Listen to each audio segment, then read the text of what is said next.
আমরা যারা প্রবাসী রেমিটেন্সের এই এলাকা, আমরা আমাদের একতা ফিরে আনতে হবে, আমাদের মধ্যে ইউনিটি ফিরে আনতে হবে। আমরা এই রেমিটেন্স যোদ্ধাদেরকে যদি ইউনাইটেড করতে পারি, তাহলে এই যে বৈষম্য যেটা হচ্ছে সেখানে আমরা সরকারকে ধরতে পারবো। কারণ আমাদের আর এখন ওই লেভেলে আর কোনো শক্তি নাই, আমাদের সিভিল সার্ভিসের নাই, পুলিশের নাই, কোনো জায়গায় নাই। তাহলে আছে কোন জায়গায়? আছে প্রবাসী অধ্যুষিত এলাকার এই প্রবাসী রেমিটেন্স যারা এখানে পাঠায়, এই রেমিটেন্স যোদ্ধাদের মাধ্যমে আমাদের এই সকল দাবি দেওয়া আদায় করতে হবে। এখন তাহলে রেমিটেন্স যোদ্ধাদেরকে এক হতে হবে।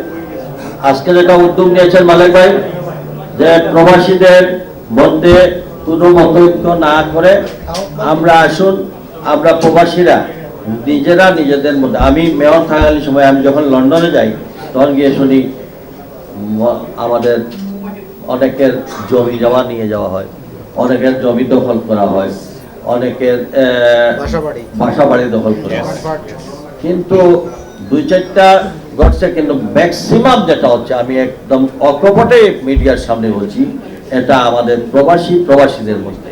এই জায়গাটা সিলেটিদের যারা আছেন প্রবাসী, তাদের যারা লিডাররা আছেন, আমরা সবাই এই ব্যাপারে আমরা সব কিছু বলি, যদি ভবিষ্যৎ প্রজন্মদের জন্য, নিজেদের জন্য, এই দেশের জন্য কিছু করার খেয়াল থাকে, তাহলে আপনারা একত্রিত হয়ে ইউনিটি ফর্ম করেন। কোনো সন্ত্রাসীরা প্রবাসীদের জায়গা দখল করে রাখতে পারবে না, প্রবাসীদের হামলা করতে পারবে না। কিন্তু আমাদের আমরা যেন এসে আবার কোনো চাঁদাবাজ সন্ত্রাসীদের কাছে আমরা ঠিকা দেই না যে আসো আমরা ওই দখলটা করে আপনাদেরকে কিছু দেব। এটা থেকে আপনারা লিগ্যাল পয়েন্টে থাকবেন, এখানে প্রসিজার অনুযায়ী আপনাদের সঙ্গে সব থাকবে। আপনারা দয়া করে আপনাদের বেনিফিট নেওয়ার জন্য আরেকজন হায়ার করে আরও কিছু দখলবাজ চাঁদাবাজদেরকে দিয়ে আসেন, আমরা আপনি করলেন, উনি করবে আরেকটা। এই জিনিসটা থেকে আমরা বেরিয়ে আসতে হবে।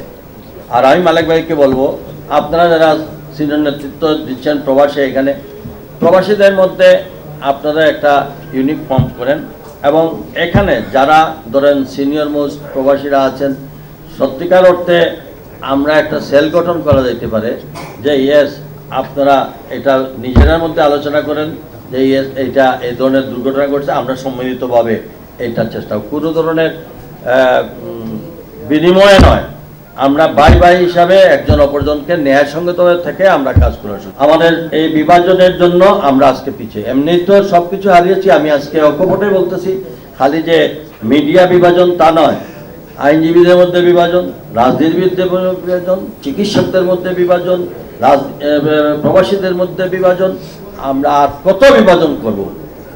যদি সত্যিকার দেশপ্রেমিক হয়ে থাকেন, এই এলাকার জন্য কিছু করার চেষ্টা থাকে, কিছু করতে চান, তাহলে সঠিক নেতৃত্ব বাছিয়ে নেন এবং এক হয়ে কাজ করার চেষ্টা করুন।